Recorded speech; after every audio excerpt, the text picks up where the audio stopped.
الحمد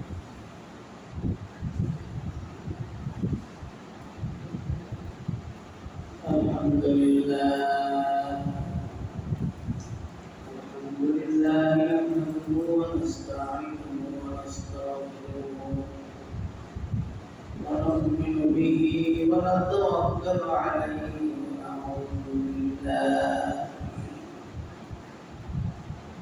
ونعوذ بالله من شرور أنفسنا ومن سيئات أعمالنا من يهده الله فلا مضل له ومن يضلله فلا هادي له ونشهد أن لا إله إلا الله وحده لا شريك له ونشهد أن سيدنا وسندنا وحبيبنا وحبيب ربنا وطبيبنا وطبيب قلوبنا ومولانا محمدا عبده ورسوله الذي أرسل إلى الناس كافة بشيرا ونذيرا وداعيا إلى الله بإذنه وسراجا منيرا فقد قال الله تعالى في كلامه المجيد وفي فرقانه الحميد أعوذ بالله من الشيطان الرجيم بسم الله الرحمن الرحيم قل إن كنتم تحبون الله فاتبعوني يحببكم الله ويغفر لكم ذنوبكم والله غفور رحيم صدق الله العظيم وقال النبي عليه الصلاة والسلام من أحب سنتي فقد أحبني ومن أحبني كان معي في الجنة أو كما قال النبي عليه الصلاة والسلام إن الله وملائكته يصلون على النبي يا أيها الذين آمنوا صلوا عليه وسلموا تسليما اللهم صل على سيدنا مولانا محمد وعلى آل سيدنا مولانا محمد اللهم صل على سيدنا مولانا محمد وعلى آل سيدنا مولانا أشكرك بالبلايا علينا الله سكروشن كالدياب عشق رسول الله اللهم صل على سيدنا مولانا محمد وعلى آل سيدنا مولانا محمد بكماله كشف الدجى بجماله أسرت جميع خصاله صلوا عليه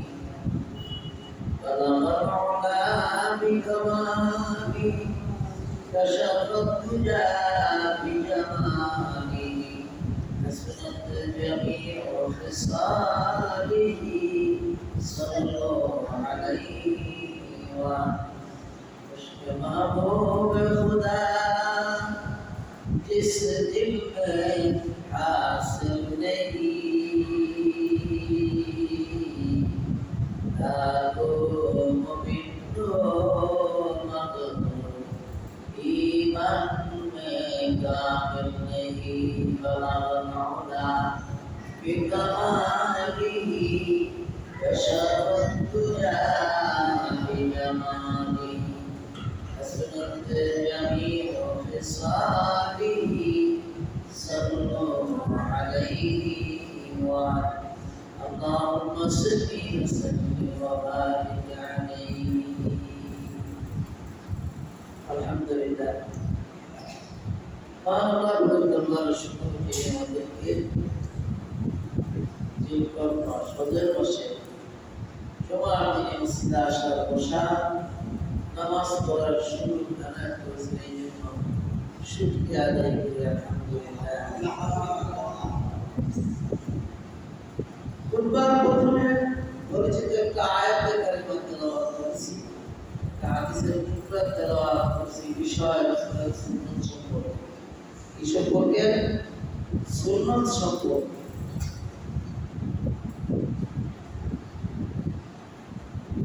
সুন্নাত শব্দের অর্থ কি? রাসূলের তরিকা,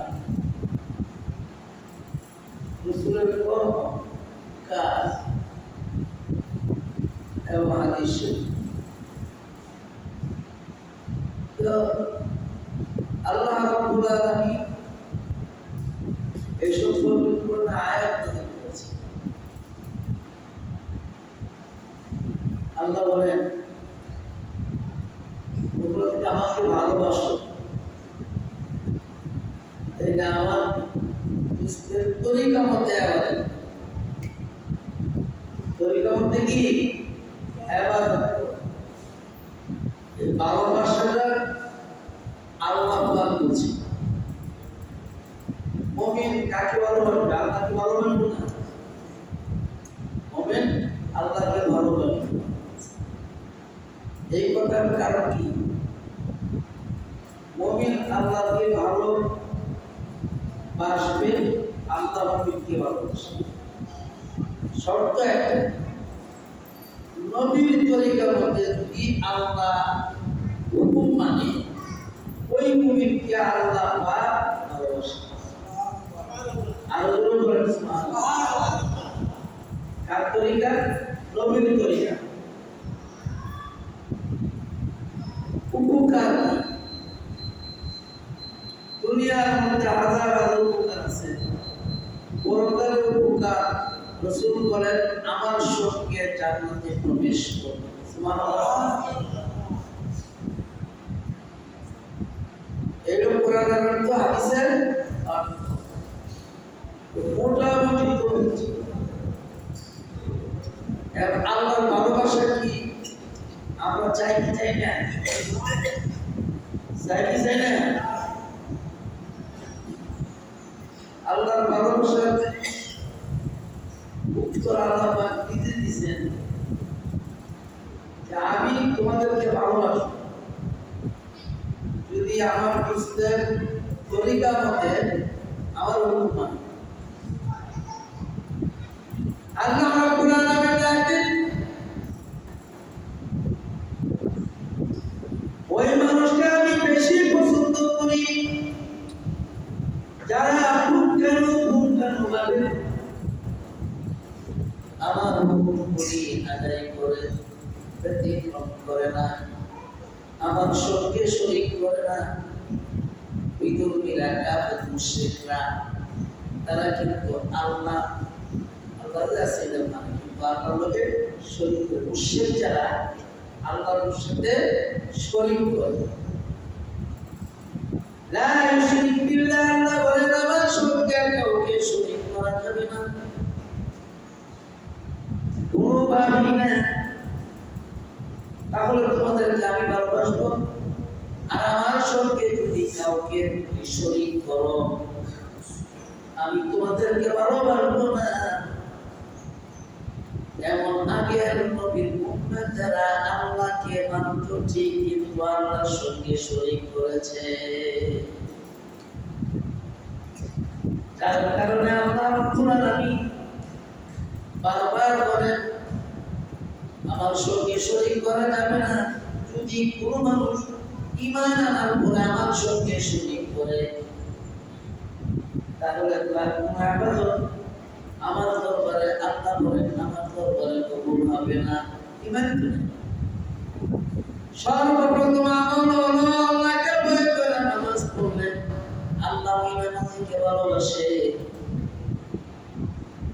ভক্তদের সঠিক ভক্তে সঠিক সময় যদি আল্লাহ হুকুমটা আদায় করে, আল্লাহ বলেন ওই মুমিন মুসলমান, চাই পুরুষ হোক চাই মহিলা হোক, আমি তাকে ভালোবাসি। মুখে ভালোবাসা দেখাই দিলাম, মুখের ভালোবাসা একটা, আর কর্মের ভালোবাসা ঠিক না?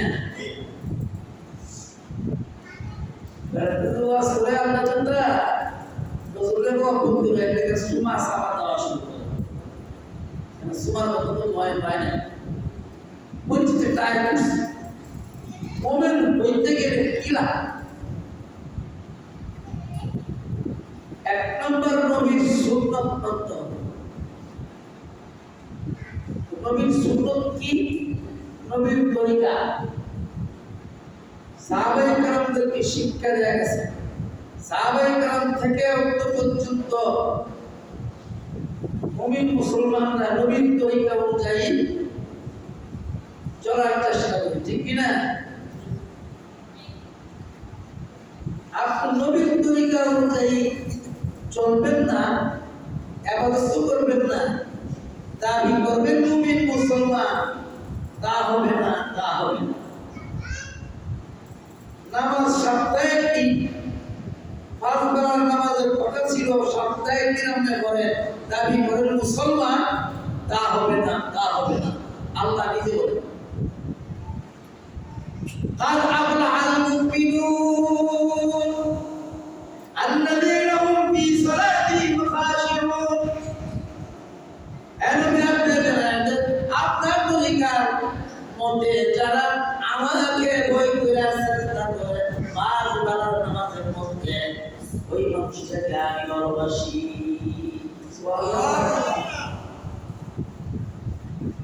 যারা পাঁচ বেলার নামাজ আমাকে ভয় করে পড়ে না, আপনার তরিকা অনুযায়ী আমি তাকে ভালোবাসি না। এর বিপরীত ঘটে কি? ভালো।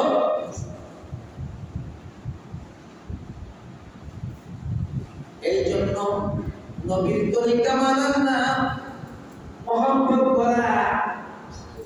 সাহাবায়ে কেরাম কিভাবে মানছেন?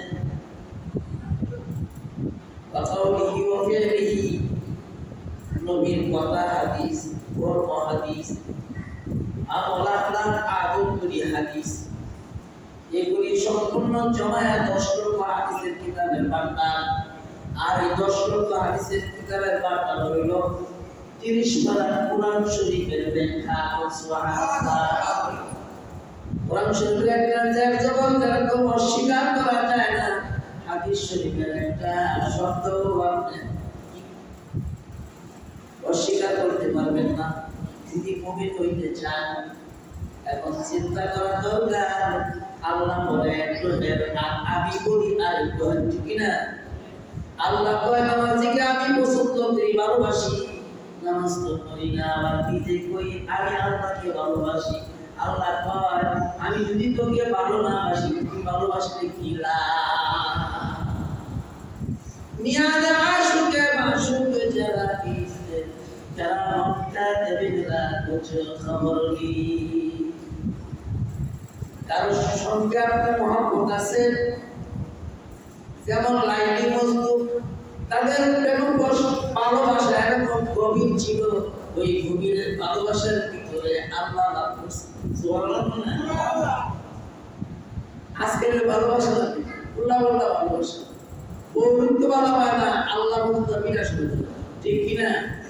ঠিক কিনা বলে না? কিতাবের কথা কিন্তু লাইটি ছিল কালা, বন্ধু ছিল বাদশার ছেলে। জিজ্ঞাসা করছে কালা বেলের দিকে আমার বলছে বাদশা যাবো না, হ্যাঁ আমার সবজি আপনার আমার সবাই তাইলে দেখবেন আমার লাইটি কত সুন্দর। মানুষের কবিরা, ইরানের কবিরা এরকম বড় বড় কাপ আছে, তো তাদের মহব্বতের ভিতরে ছিল আল্লাহ পাওয়ার ব্যবস্থা, আর আমাদের গুলো ঠিক কিনা? হ্যাঁ, মহব্বতের বেশ কম আছে।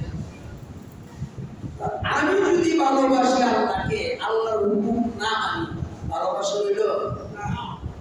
ভালোবাসা হইল না? কথা কি?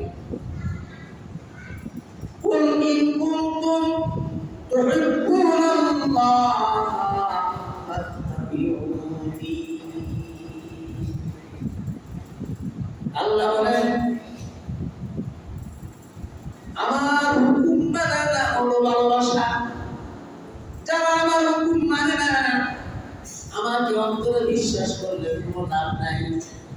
ভালোবাসতে হবে, হুকুম মানতে হবে নবীর তরিকা মতে।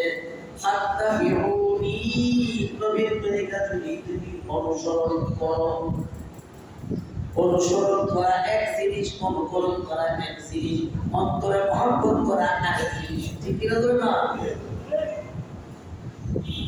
অন্তরে মহব্বত করা এক জিনিস, কর্ম করা আরেক জিনিস। অন্তরে মহব্বত করা আরেক জিনিস, কিন্তু কাজে করবে, কাজ দেখানো আরেক জিনিস। তারা তো ইসলাম এই কথাটা বুঝি অন্তরটা মহব্বত করলে লাভ হবে না। আল্লাহর হুকুম কর্ম করে আল্লাহকে ভালোবাসতে হবে। এরপর আল্লাহ বলেন ইউহিব্বুকুমুল্লাহ, তাহলে আমাকে ভালোবাসা হইল আমি ওই মুহূর্তে তোমাকে ভালোবাসি।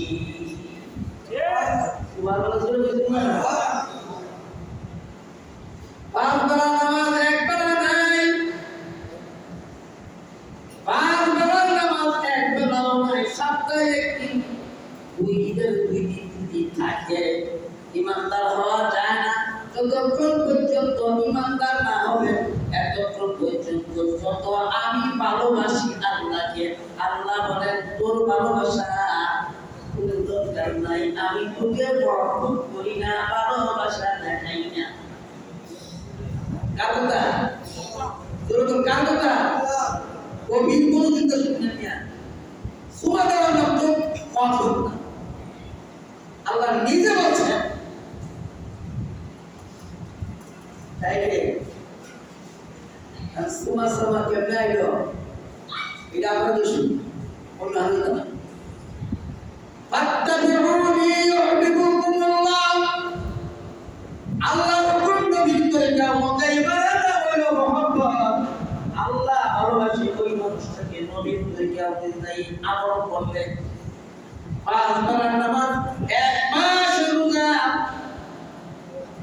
এমনকি সব হুকুম করি যখন কোনকারো ভাবে মানার চেষ্টা করে, আল্লাহ বলেন তোমার সমস্ত গুনাহ আমি আল্লাহ মাফ করে দেই। এমনই মানুষ ইয়াগফির লাকুম যুনুবাকুম, ক্ষমা করে দিই তোমাদেরকে সমস্ত গুনাহসমূহ। তাইলে যেমন খাঁটি ভালোবাসার দরকার আছে না নাই? দরকার আছে না নাই?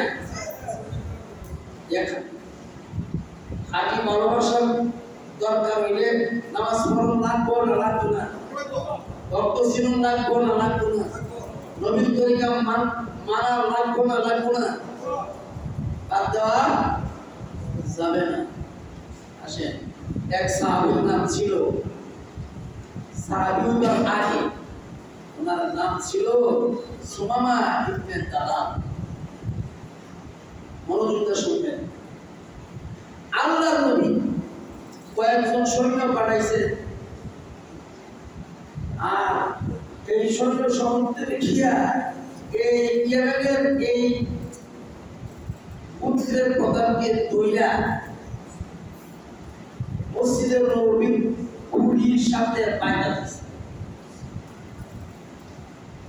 এখন আল্লাহ নবী ইয়া দেখে যে এই অবস্থা, সে ভাবছে আমার প্রতিপক্ষ মুসলমান না, আমার পক্ষে না, বিপক্ষে, আর আমারে ধরে আছে, নিশ্চয়ই আমার কতল করবে, নিশ্চয় কি আমার কতল ধরে নেবে, কারণ আমি বহু মারছি, আমার কতল জিজ্ঞাসা করছে আল্লাহর নবী দাঁড়ায় আয়, বলে পুলিশের দোকানে আছে তো দাঁড়ায়, বাবা কি অবস্থা, কি চিন্তা করো? আমি দুইভাবে চিন্তা করি, একভাবে হলো আমাকে যদি কতল করা হয় ভাববো আমি যে আমাকে আমি খুনি হিসাবে তাই বিদায় কতল করা হয়েছে, আর দ্বিতীয় আমি কৃতজ্ঞতা স্বীকার করি, যদি কতল করা হয় বুঝবো যে একটা কৃতজ্ঞ খার মানুষকে কতল করছে। কথাটা বলো পেয়েছি, যেমন পুত্রের প্রধান দেওয়া করে আল্লাহ নবী চলে গেছে, দ্বিতীয়বার একই প্রশ্ন, একই আল্লাহ নবী সাহাবায়ে কেরামকে ডাক দিয়া বলে তাকে ছেড়ে দাও, সঙ্গে সঙ্গে ছেড়ে দেওয়া হইল। সুমামা ইবনে তালাল মসজিদের নববীর পাশে একটা খেজুর বাগান, ওই খেজুর বাগানে গিয়া ডাইরেক্ট ঘুরছে, ওইটা ঝর্ণার মধ্যে গোসল করছে।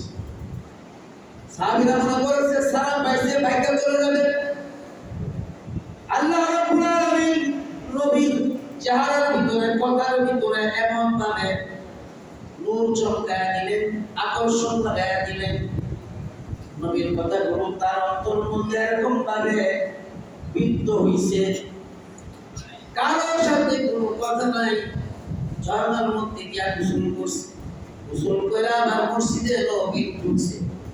নবী জিজ্ঞাসা করেন তুমি ঢুকলা কেন, তোমাকে তো ছেড়ে দেওয়া হয়েছে। ইয়া রাসূলুল্লাহ আমি ঢুকছি একটাই কারণ, আমি আপনার ব্যবহারে মুগ্ধ হইয়া আমি গোসল করে আসছি, আমি জানি পবিত্র স্থান, গোসল ছাড়া এখানে ঢোকা যায় না, তো আমার হুজুর আমাকে পুলিশ সঙ্গে বেঁধে রাখছে বিধায় আমি গোসল করতে পারি নাই, এখন যখন ছাড়া পায় না সময় আসছে আমার, আমি বুঝছি মুহাম্মদুর রাসূলুল্লাহ সততা কেমন, তার মনের ভাব কেমন, আমি বুঝতে পেরেছি আমার দিনের সাক্ষী দে উনি হলেন আল্লাহর রাসূল, আমি যে বিপক্ষে চলছি এতদিন আমি ভুল করছি, অন্যায় করেছি, আমাকে বলায় দেন লা ইলাহা ইল্লাল্লাহু মুহাম্মাদুর রাসূলুল্লাহ, সদয় ব্যবহার করা নবীর সুন্নাত। সুবহানাল্লাহ, বিদের নজরে সদয় ব্যবহার করা কি নবীর সুন্নাত। আর রিপিট কথা বলো, ওদের বন্ধুত্ব শিখেন। 2 নম্বর হযরত উসমান জিন্নুরাইন গভর্নর, রাষ্ট্রদূত হিসেবে পাঠাইছিলেন আল্লাহর নবী ইয়ামেনে, পাঠাইছে বলে এখন ওইখান থেকে উনি মক্কা শরীফ ঢুকছে, রাষ্ট্রদূত সফর করে কোথায় ঢুকছে, মক্কা শরীফ নিজের শহরে, এবং নিজের শহরের বিজ্ঞান তাদের সাথে মিটিং করবে। ওই মুহূর্তে উসমান উনি সঙ্গীরা বলতেছে যে হুজুর আপনি এই যে কাপড়টা এত টানুর উপরে, এই টানুর উপরে এগুলো তো এই এলাকার মানুষ পছন্দ করে না, কাবের মুশরিকদের দস্তুর ছিল টাকুর নিচে কাপড় ঝুলায়া ঘুরতে তারা হাঁটতো আর বড় বড় লম্বা লম্বা কথা। মক্কা শরীফের ওই মুহূর্তে পুত্রের বড় ঘটনাটা আপনি সুলাইয়া কাবর কিনতে আর আপনি কাবুল পুত্রে তারা তো আপনাকে নিচু লোক মনে করবে আপনি এখন এটা করলাম হযরত ওসমান বলেন আমার জীবনটা এতে পারে আমি নিজের চোখে নবীকে দেখেছি তার নূর উপরে কাপড় পরা মুসলমান তার নিচে কাপড় পরতে পারে না তার উপরে কাপড় পরা নবীর সুন্নাত সুতরাং এই সুন্নাতটা আমি জীবন কেন ছাড়তে পারি না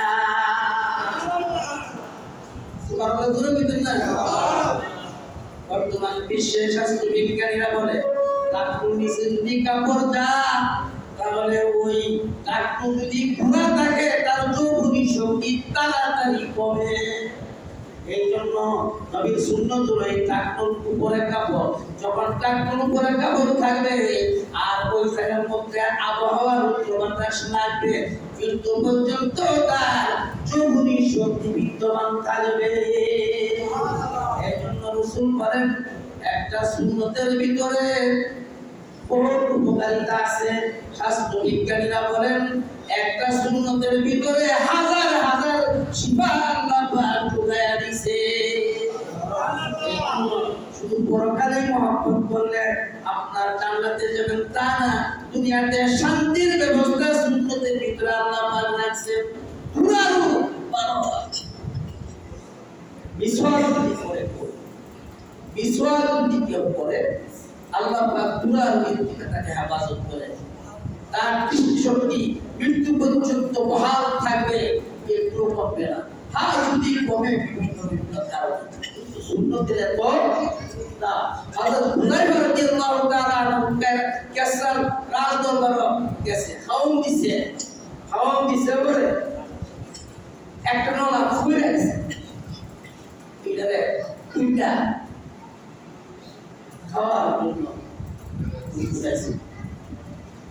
পাশে একটু গুতা হয়ে রাখবো জানো এটা রাষ্ট্রীয় ভূগোল তাহলে তো পারাস হয়ে যাবে আমি যে রাষ্ট্রীয় গল্প লাইয়া এর কাম হলো অর্ধেক থাকবো অর্ধেক ফালাইবো হ্যাঁ গরু ছাগল উটের মতো খাওয়া কিছু থাকে কিছু বাড়িতে কিছু আছে না আর নবীর তরিকা সুন্নত হইলো উচ্চাহন যদি লোক একটা বইলা লাগে এটা তুইলা মুখে দাও সুবহানাল্লাহ বলতেন না হযরত হুযায়ফা রাদিয়াল্লাহু তাআলা তুইলা এটা মুখে দিবেন আর খাওয়া বাসু উচ্চাহে গেছে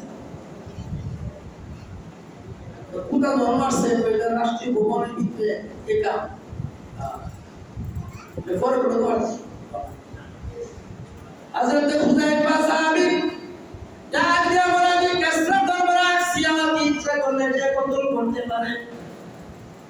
কিন্তু আমি কতল হয়ে যাব আমার প্রাণ দিয়ে দিব কিন্তু একটা নবীর সুন্নাত বাদ যাবে সেটা আমি বরদাস্ত করব না আনা হাব্বা সুন্নতি ফাকাদ আহাব্বানি ওয়া মান আহাব্বানি কানা মাই ফিল জান্নাহ আও কামা ক্বালা নবী আলাইহিস সালাতু ওয়াস সালাম যে ব্যক্তি একটা সুন্নতকে আমল করবে একটা সুন্নত পালন করবে একটা সুন্নত চিন্তা করবে আসলে ময়দানে বিনা হিসাবে নবীর সঙ্গে জান্নাতে প্রবেশ করবে আল্লাহ পাক আমাদের তৌফিক দান করুন সকলে বলি আমিন সুন্নতের দূরের কথা আমার ফরজই নাই ঠিক কি না তোরে কর এইজন্য হজের মা সুন্নত আমল করতে হবে যে আজকে যে খুতবার মধ্যে ছোট্ট একটা আয়াত এবং একটা হাদিসের টুকরা সুতরাং আমরা সুন্নতগুলি যেন বাদ না দেই প্রত্যেকটা কাজে কর্মে সুন্নত আছে এগুলো শিখতে হয় শেখার চেষ্টা করি আল্লাহ পাক মৃত্যু পর্যন্ত আমল করার তৌফিক দান করুন সকলে বলে আমিন